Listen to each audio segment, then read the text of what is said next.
Welcome back to the Tracy Take. I'm Tyler here with my brother Ryan. Today we are going to be breaking down the Buffalo Bills 2024 schedule. At the end of the video, we're going to be giving our absolute floor and best case scenario ceiling for the Bills this upcoming season. But before we get into that, if you have not already, go ahead and like this video, subscribe to the channel, and also tackle that bell to get notified when new videos come out. We have videos coming out every Monday through Friday at 5 p.m. Eastern time, and then even once when the season starts, we're going to have weekly prediction videos of all of the Bills games that you're not going to want to miss. So be sure to like this video, subscribe, and also ring that bell. So quickly, I think before we get into the season, let's quickly recap what the Buffalo Bills improved on this offseason, because it's going to be very unique to talk about improvement just because they did lose several guys, such as like Stephon Diggs, the number one receiver. But you maybe make an argument that that was an improvement overall. They did lose their starting center, Mitch Morse, as well, but then they have got some other guys as well to go and replace him. And so I think there's going to be some other ways to go around this. I think an area, it's tough to say an improvement, but I think they did a good job replacing. And I think, too, they've maybe found maybe a little bit newer of an identity, and they found that in the second half of the season when their new offensive coordinator, whose name I'm blanking on right now, came in. And Joe Brady. Yes, when Joe Brady started to run the ball much more effectively as well. I think they've kind of realized their new potential identity. They've started listening to the Tracy Take, because the show's been in existence for 3 years, and we've been saying they need to run the ball more traditionally. And they did. They did it extremely effectively.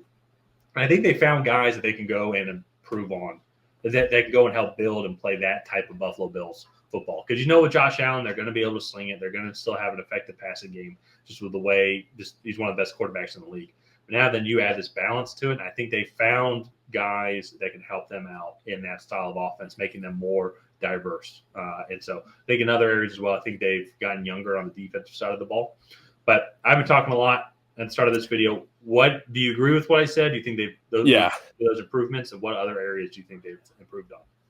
I'm going to struggle to say that they've replaced things, because when Stephon Diggs is an all-pro caliber receiver, you don't just like replace that. And I had a love-hate relationship with Keon Coleman as a draft prospect, so we'll see how he does in the NFL. But all in all, I think this wide receiver room maybe not quite as good. I don't think it really affects this offense in the sense of, I think they're going to try to run the ball a lot more and have a more traditional put Josh Allen under center style, and then run bootlegs and run other things that get him in a situation where if he has to create, he can, and get these receivers running routes that I think would benefit them more, rather than having Stephon Diggs go and create separation while Josh Allen just makes time. And I don't know if that thought fully makes sense, but no, it does. Just because it's, especially now, Josh Allen's probably the most dynamic player on the field for that Bills offense. So you want to put him in scenarios where now, like, I think they can be a traditional top 5 running team as well. Just with how we saw them improve. Like, and shoot, they were still 7th in rushing last year as a team. So I think they can even improve off of that. James Cook, I think, is going to have a great year. But to your point, especially to the play action, imagine, though, if they get that running game down, then they put Josh Allen in play action, and you're going to have Dalton Kincaid, Khalil Shakur, Curtis Samuel, and then you're going to have Keon Coleman deep. And I like really all 4 of those receivers. I like the way Curtis Samuel is going to be doing in a similar role as what he was in Washington. So I think he's going to fit in perfectly. Khalil Shakur really took a big step forward. I think Keon Coleman is going to take steps forward. So you have him rolling out, and he's going to have your franchise star quarterback, depending, some people might say top 3 quarterback in the league. And also, he's probably one of the best running quarterbacks in the league as well. And it's not like a Lamar Jackson running, but he's still just a big guy that's going to be tough to get. Imagine Ben Roethlisberger running like Lamar Jackson. That's what you got with Josh Allen here. But you get him out into space, and you're right. Like, let him decide. I think one of the things he was struggling with early on is he was trying to force the ball too much. So I think if you get a more balanced running game, guys are going to bite more, guys are going to commit, and he's going to be able to have easier decisions to make, I think, in when it comes to those scenarios. I hope so. I traded for him in my dynasty league, so he better make the right decision. I don't really want any more of these 3-pick games anymore, Josh. So But that being said, though, I still have confidence in this Bills team, especially too after last year. Like we did not give them any confidence whatsoever, and they came out and proved us wrong. And Yeah. started Well, to playing be fair, they proved us right and then proved us wrong after. well, fair, yeah. After they made the offensive coordinator change, Yeah. and so I still think the Bills. I mean, until you beat them, I still think they're the team to beat in the AFC East. Yeah.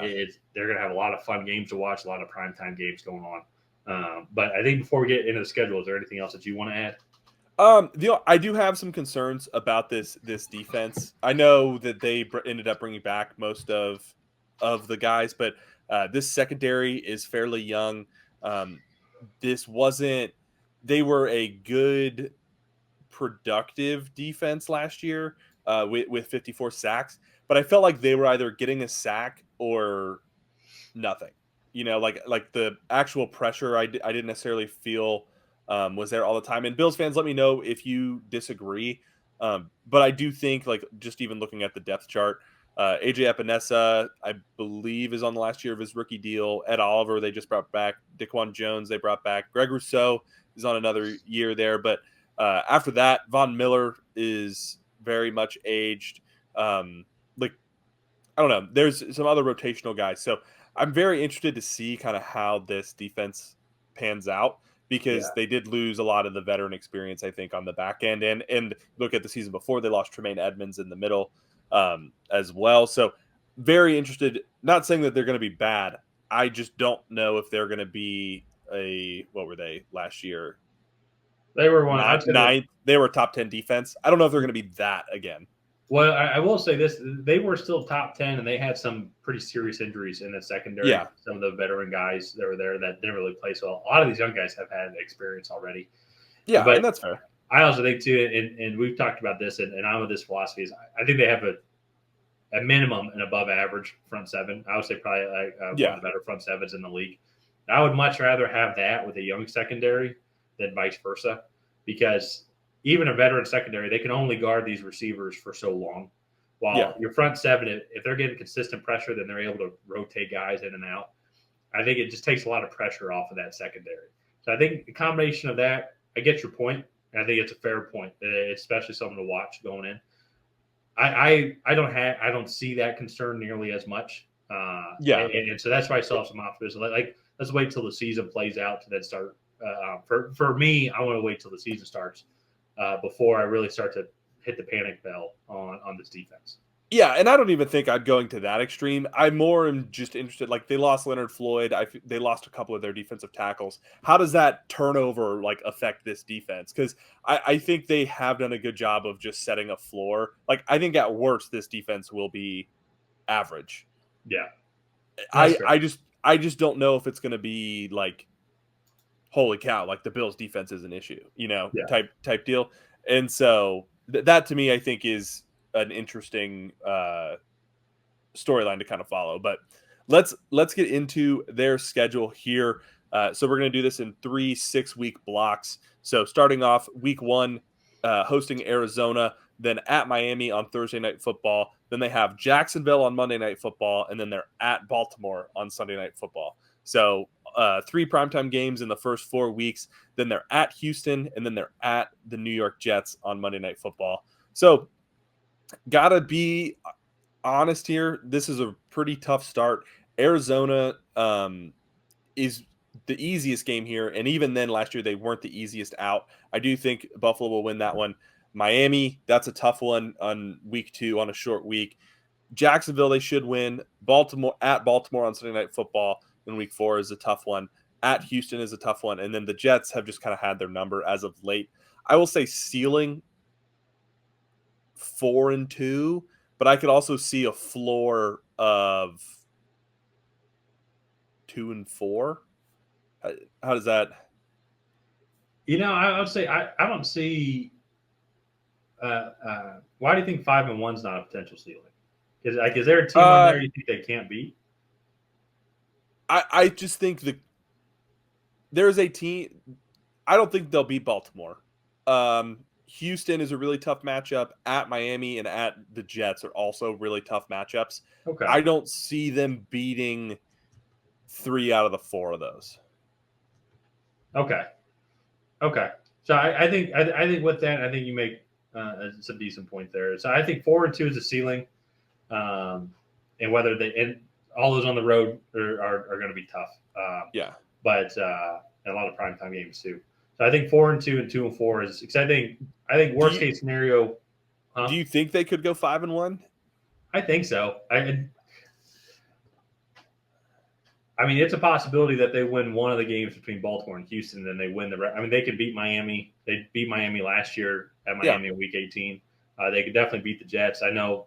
I agree with you. Like maybe that might not be the best matchup for them, but so I think they can win Then those two games. Obviously, they can win Arizona and Jacksonville. yeah. Then I think let's do 5-1. 5-1. Okay, Yeah. so I don't think it's out of the possibility. Is it likely? Like I probably wouldn't bet on it. I would probably be closer to 4-2. But at the same time, I think they can. If we're doing ceiling, it's what the Yeah, maximum they could yeah. achieve. So So I think 5-1 is a real possibility. Is it likely? Not as likely as 4-2, but I think it's possible. Now 6-0. I mean, that's where I'm like, okay, I think that's a tough stretch to go 6-0, and that's where yeah. I don't think that's. I guess technically it's possible, but in the second set of 6 games, Week 7 hosting Tennessee, Week 8 at Seattle, Week 9 hosting Miami, Week 10 at Indy, and then Week 11 at Kansas City before going on a Week 12 bye. So 5 games in the 6 game stretch here, or the 6 week stretch here. And this is one. I mean, we've seen them beat Kansas City in the regular season. Uh, we've seen them beat Miami up in Miami. Now we've seen Miami come and beat them as well. Luckily, this will be later on in the season. So uh, it's, I mean, shoot, that uh, it's tough for me to say because I know we've seen them beat Kansas City in the Yeah, regular in the season. regular season. Sorry that we had to preface that, but so I think 5-0 is a possibility because if we think they can beat Kansas City, Yeah. it'd be tough for me to see them during this 5 game stretch not go during that same. I agree with that. I think 5-0 is the ceiling. I would say probably 3-2 is the floor. They should beat Tennessee, Seattle, and Indy. I think are. I mean, even really, like those are the three that I look at. That it's like they should win those. I think it's a possibility that they lose either between Tennessee or Seattle, and then they lose Indianapolis. I think Indianapolis can be sneaky, especially if Anthony Richardson takes that next step. Okay. So I'm fine with the floor being 3-2, and so that with the ceiling being 5-0. So Okay. final stretch here, and this very unique, just because they got 3 really tough games. And I would say 3 relatively easy games. No offense, Ryan. But Week 13 hosting San Francisco on Sunday Night Football. Week 14 at the Los Angeles Rams. Week 15 at Detroit. And Week 16 hosting New England. Week 17 hosting the Jets. And Week 18 at New England. I will say I think floor is going to be 3-3. I feel like they're going to beat the Jets at home in the first week of January. And they're going to beat the Patriots. I apologize for that. But then they're going to be playing 3 of arguably the best teams in the NFC. 3 straight weeks in a row. And honestly, even too, if you go back to Kansas City, that's a week 11 to week 15. That's a crazy stretch of games that Yeah. So that's going to be really tough for them. So I think floor is going to be 3-3. I think ceiling. I mean, they can beat the Rams and they can beat they could really beat all those teams, but is it going to be likely? I think ceiling could be. I mean, do you think 5-1 is unrealistic, or do you think it's going to be more 4-2? I think it's probably 4-2. Because San Francisco, LA, and Detroit are all Super Bowl contending teams. I think in the NFC, and they all have a realistic chance to beat Buffalo. I will say, like, I'm probably going to get a lot of hate on this in the comments. New England usually plays Buffalo tough in at least one of the games, and I think you look back even to like 2 seasons ago. Actually, no, sorry, 3 seasons ago. Like there was the wind tunnel game, and then they had Buffalo on the ropes. J.C. Jackson had a pick 6 to win the game at New England in Week 17 in his hands, and he just dropped it. And so like I do think New England historically does play Buffalo tough. Buffalo should beat New England twice this year, though. So I think that we'll keep the floor at 3-3. Those are division matchups. I think it'll be very interesting to see how those games play out. Okay.